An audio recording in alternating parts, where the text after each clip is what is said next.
Hello welcome to another video. ఈరోజు special వంకాయ మజ్జిగ పులుసు అండి. ఎలా చేయాలంటే పెద్ద సైజు వంకాయ అయితే తీసుకున్నానండి. దాన్ని రౌండ్ షేప్లో అయితే కట్ చేసుకున్నానండి.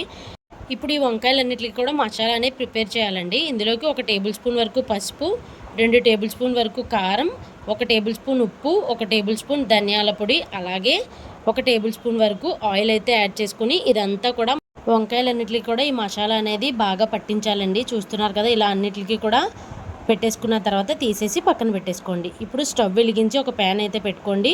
అందులోకి 1 టేబుల్ స్పూన్ ఆయిల్ అయితే వేసుకొని ఆయిల్ కొంచెం హీట్ అయిన తర్వాత ఈ వంకాయలన్నిటిని కూడా ఇలా ఒక్కొక్కటిగా ఇందులో యాడ్ చేసేసుకోవాలి.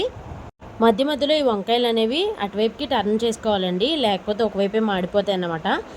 అటు ఇటు కూడా కరెక్ట్గా ఉడికేలాగా మనం టర్న్ చేసుకుంటూ ఉండాలి. ఇవన్నీ వేగిన తర్వాత తీసేసి పక్కన పెట్టేసుకోండి. ఇప్పుడు వేరే ప్యాన్ పెట్టుకొని అందులోకి ఆయిల్ 2 టేబుల్ స్పూన్లు వేసుకొని శనగపప్పు, మినపప్పు, జీలకర్ర, అలాగే ఆవాలు కూడా వేసుకొని ఉల్లిపాయలు 1 కప్పు, అలాగే పచ్చిమిరపకాయలు కూడా యాడ్ చేసుకొని ఇది కొంచెం బ్రౌన్ కలర్ వచ్చే వరకు వేయించుకోవాలి. ఇవి కొంచెం వేగిన తర్వాత కరివేపాకు, ఎండుమిరపకాయలు కూడా యాడ్ చేసుకొని 1 నిమిషం కలిపేసుకోవాలి.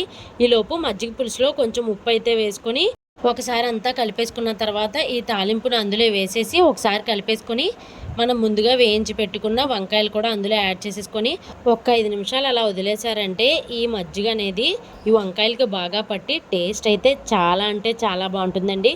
మీరు కంపల్సరీ అయితే ట్రై చేసి నాకు ఎలా వచ్చిందో కామెంట్ అయితే చేయండి. అలాగే నా ఛానల్ని ఫస్ట్ టైం కనుక చూసినట్లయితే ప్లీజ్ సబ్స్క్రైబ్ చేసి సపోర్ట్ చేయండి. Thank you.